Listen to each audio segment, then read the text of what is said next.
Good morning children. अब ये हमारी सेकंड क्लास है हिंदी की। कल हमने एक कविता पढ़ी थी जिसका कि शीर्षक था एक बनेंगे नेक बनेंगे। आई होप आप सबको अच्छे से समझ में आ गई होगी। मैंने उस कविता को एक्सप्लेन किया था, समझाया था और साथ में आपको वर्ड मीनिंग्स भी लिख के दिए थे। अगर आपके वर्ड मीनिंग्स आपको बोर्ड पे क्लियरली नहीं दिख रहे थे तो ये बुक देखिए मेरे सामने है और अभी ये फोकस कैमरा का पूरा इस बुक के ऊपर है। आई थिंक अभी आपको ये अच्छे से सारे आपके बुक के पीछे जो वर्ड मीनिंग्स हैं जो मोटे मोटे डिफिकल्ट है, मैंने तो बहुत सारे डाले थे लेकिन ये सारे के सारे आपके पास हैं। तो पहला स्टेप, जब आपने कविता को लिख लिया, अब कुछ पेरेंट्स ने मेरे को मैसेज किया था कल और पूछा था कि मैम क्या हमें पिक्चर भी ड्रॉ करनी है। Yes obviously this is your, ये आपकी अभी प्रॉपर स्कूल नहीं चल रहा, आपके पास समय है, क्यों नहीं हम अपनी जो कॉपी है उसका जो फर्स्ट पेज है जहां हम कविता लिख रहे हैं उसको बहुत अच्छे से बनाएं। अगर आपके पास समय है, बल्कि मैं कहूँगी बनाइए, आप पिक्चर बनाइए उस तरीके से। ये जो कविता है हमारे साथ बहुत दिन तक रहेगी, है ना। जो पिक्चर्स होती है उनका जो प्रभाव होता है, उनका जो इम्प्रेशन होता है वो हमारे मन पे बहुत देर तक रहता है। कभी भी इस बात को पे गौर फरमाइएगा कि अगर कोई भी चीज पिक्चर के फॉर्म में है तो वो हमारे दिमाग में बहुत देर तक रिटेन रहती है, बहुत देर तक रहती है। लेकिन अगर कोई क्वेश्चन आंसर्स है, कुछ भी है, हम लिखित फॉर्म में कुछ होता है तो वो हमें याद नहीं रहता है। अगर हम याद करते हैं अपनी क्लास में, जैसे हमारा कोई परीक्षा है, एग्जाम है और हमने प्रश्न उत्तर याद किए, तो बच्चों क्या होता है, मुझे ये याद रहता है कि ये आंसर जो था बुक में इस कोने में इस पैराग्राफ में था, पर मुझे ये बिल्कुल भी नहीं याद रहता कि उसका आंसर क्या था। वो पिक्चर मेरे दिमाग में रहती है। तो अगर आप कुछ भी चीज अच्छे से मेमोराइज करना चाहते हैं तो आप पिक्चर फॉर्म में करिए। सो आप ड्रॉ कर सकते हैं, आप ड्रॉ करिए, ठीक है।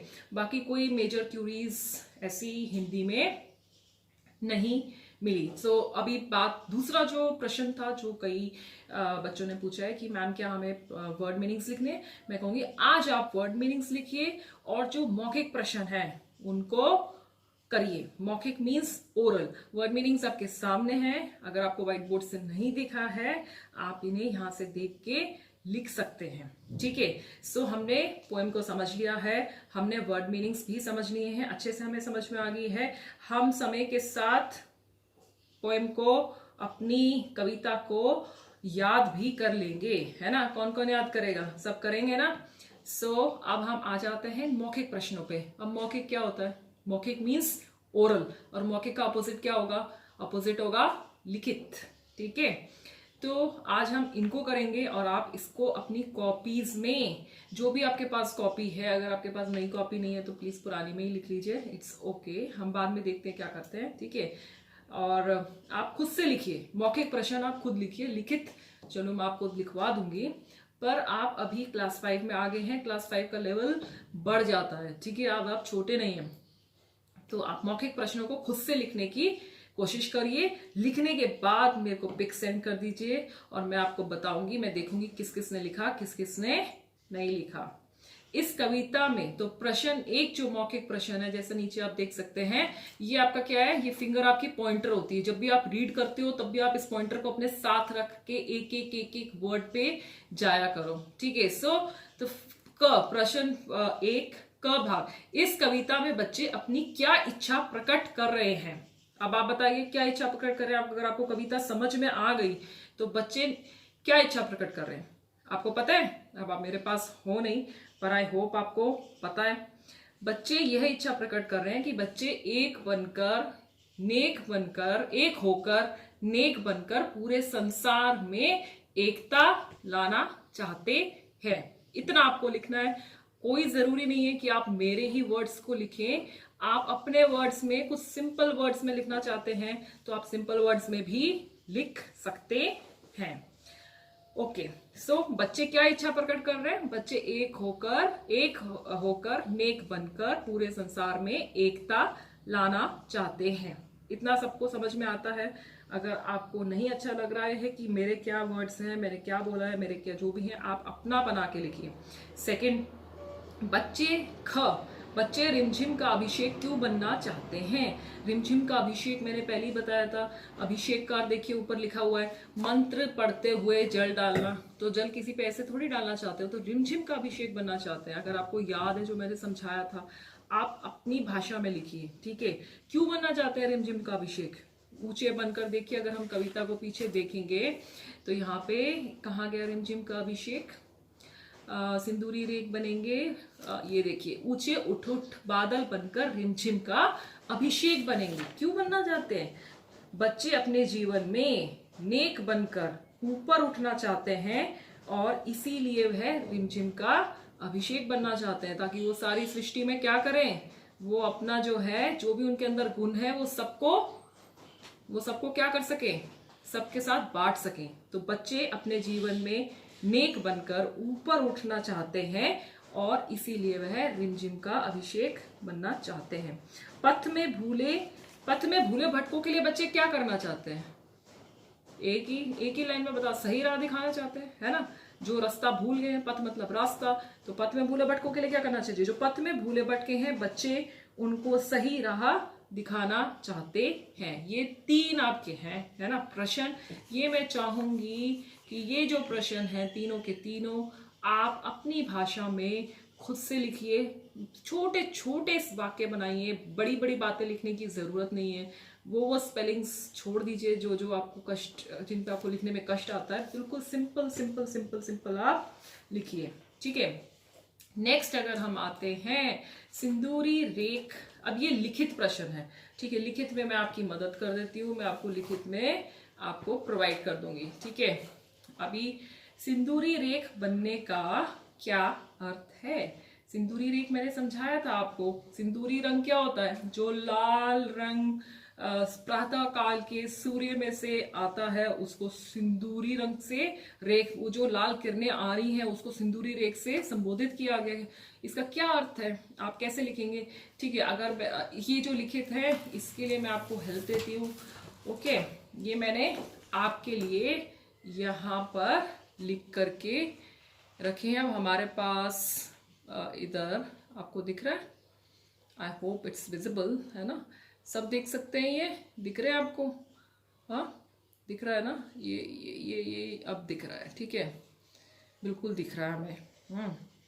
ओके, सिंदूरी रेख बनने का क्या अर्थ है? आपके पास, मैंने जब भी क्लास स्टार्ट की है, मैंने पहले भी बोल रखा है आपको, आप क्या रखेंगे, आप बैठेंगे अपने पेन से। अभी आप पेन से लिखते हैं, एक और चीज आपके जीवन में आ गई है, और बहुत बहुत कॉन्ग्रेचुलेशंस, बहुत अच्छी बात है कि आप पेन से लिखना स्टार्ट हो गए हैं ना। सो आप अभी आप शुरुआत में ही पेन से लिखिए, don't switch to pencil. Pencils का यूज छोड़ दीजिए, जैसी आदत पड़ेंगे वैसे ही पढ़ जाएंगे।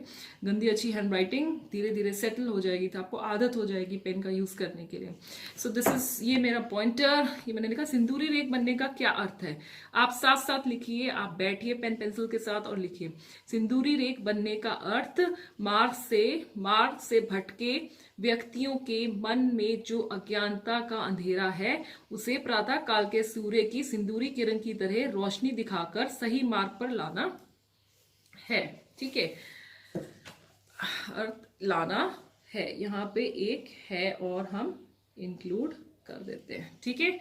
सिंदूरी रेख बनने का अर्थ, मार्ग से भटके व्यक्तियों के मन में जो अज्ञानता का अंधेरा है, उसे प्रातः काल के सूर्य की सिंदूरी किरण की तरह रोशनी दिखाकर सही मार्ग पर लाना है। आप साथ साथ लिखिए, तभी इस क्लास का फायदा है, ठीक है। आप लिखते जाइए। सेकंड क्वेश्चन, बच्चे कैसा नया संसार बसाना चाहते हैं? बच्चे एक ऐसी दुनिया बसाना चाहते हैं जिसमें सब मिलकर रहे और भाईचारे की भावना के साथ एक दूसरे की सहायता करें, ठीक है, क्लियर। ये आपने बहुत बार, इस पूरी कविता का सारांश अगर हम बोलेंगे तो यही है। हम सबको दीपक सा जलना, क्या अर्थ है? बच्चे दीप की तरह जलकर दूसरों को सही मार्ग दिखाना चाहते हैं, यही तो है दीपक जलना। ये जैसे दीप जल के सबको रास्ता दिखाता है, तो इसी प्रकार से बच्चे क्या चाहते हैं कि वो भी दीपक से जले और सबको क्या दिखाए, सही सही सही सही रास्ता दिखाए। उनके मन का हटा अंधेरा का क्या अर्थ है? किसके मन का हटा रखा? जो लोग अज्ञान में हैं। मन में ज्ञान का प्रकाश फैलाना, किनके मन का? जो लोग अज्ञानी हैं, ठीक है, उनके मन का हटा अंधेरा मतलब मन में ज्ञान का प्रकाश फैलाना। ठीक है, इतना सबको। आपको ये जो क्वेश्चन था, ठीक है, ये अभी आप इसको क्या करेंगे, इसको आपको इसी वीडियो को देख देख के लिखना है, या फिर अगर आप चाहते हैं आप अपने अपने आंसर्स भी लिख सकते हैं। Is it clear? ओके, ये जो क्वेश्चन था ये वाला, उनके मन का हटा अंधेरा, ये बुक दिख रही है आपको? देखिए इसके अंदर ऑप्शंस है, मन में दीपक जलाना, मन में ज्ञान का प्रकाश फैलाना, मन से निराशा की भावना हटाना, मन को खुशियों से भरना। तो मन में ज्ञान का प्रकाश फैलाना पे मैंने टिक लगाया। ये मेरे पास पुरानी बुक है, मेरे पास ऑलरेडी थी, ये रही, मन में ज्ञान का प्रकाश फैलाना। ज्ञान आएगा तो निराशा अपने आप हट जाएगी। जब भी आपके पास ऐसे एमसीक्यूज के क्वेश्चंस होते हैं, कुछ कुछ तो ऐसे आंसर्स मिलेंगे जो कि बिल्कुल ही आप ऑमिट कर दीजिए, जो बिल्कुल हो ही नहीं सकता। मन में खुशियों से भरना, मन में दीपक, मन का हटा अंधेरा खुशियों से भरने से नहीं हो सकता। ठीक है, फिर आप देखिए कि सबसे अच्छा आंसर कौन सा सेट होता है, उसको आप चूज कीजिए। ठीक है, नेक्स्ट क्वेश्चन, बच्चे अपनी विश्व भारती की क्या करना चाहते हैं? मैंने बताया था विश्व मतलब पूरी दुनिया। ठीक है, भारती की क्या करना चाहते हैं, क्या करना चाहते हैं? देखिए, हमारी अपनी जननी विश्व भारती, भारती मतलब जो सरस्वती है ना, तो सरस्वती जी की क्या करते हैं आप? अच्छा, ये शायद आपके पास नहीं आया। बच्चे अपनी जननी विश्व भारती की क्या करना चाहते हैं? अभिषेक करेंगे, पूजा करेंगे, आरती करेंगे कि परिक्रमा करेंगे? तो ये क्या करेंगे बच्चे? बच्चे करेंगे आरती। ठीक है, तो इतने जो ये आंसर हैं ये आप लिखिए और अपना काम आप मुझे सेंड कर सकते हैं, मैं देख लूंगी। जब स्कूल शुरू होगा आपकी नोटबुक्स चेक हो जाएंगी। और इस कविता को अभी लिखने के बाद छोड़ना नहीं है, तो आपको क्या करना पड़ेगा? साथ में क्या करना पड़ेगा? इसको याद भी करना पड़ेगा। जिन लोगों ने ड्राइंग्स नहीं बनाई है वो ड्राइंग्स भी इसकी ड्रॉ भी कर देंगे। जो भी आपके पास बुक का जो फर्स्ट पेज था, मैंने उसकी क्लिप भेज दी आपको, पिक भेजी थी मेरे, उसमें सेकंड वाला वीडियो क्लियर था, है ना, फर्स्ट वाला इतना क्लियर नहीं था। सो आप इसको लिखिए, प्रश्न उत्तर को, मौखिक प्रश्न खुद से लिखिए, शब्दार्थ लिखिए। ठीक है, और आप मुझे सेंड कर दीजिए, मैं देख लूंगी किस किसने किया है, और जब आपकी कॉपीज में आप लिखेंगे तो मैं चेक भी कर दूंगी। ओके, यही है आज का आपका, यही काम है।